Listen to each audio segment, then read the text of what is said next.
most people know me as Survivorman. That's where I become most recognizable.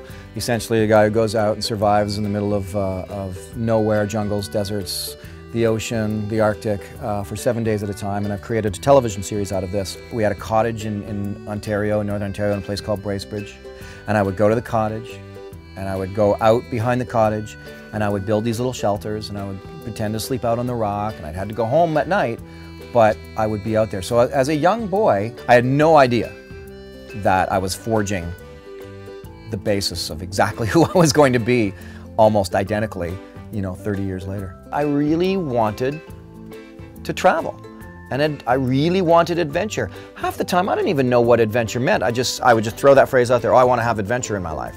I know that when I really put it to task, I was actually working at Much Music in Toronto, producing the video station, and it was the passion for adventure and travel that was really eating at me.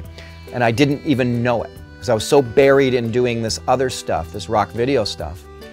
So I decided to break from the whole video industry, and then I said to myself, well, what do I want to do? And this old passion just, bam, it instantly came right back. Well, I want adventure. Didn't even know what that meant.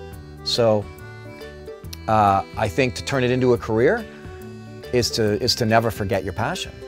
I don't want to be a TV star. I didn't want to be rich. I wanted to do what I do, and I wanted to touch people in a positive way. And like I feel it with just what a good idea comes from, I think if you're coming from a good place, which is about creating positive influences, well, the American Express Room for Thought program does exactly that. It already comes from a really good place, and that's why I'm glad to be involved.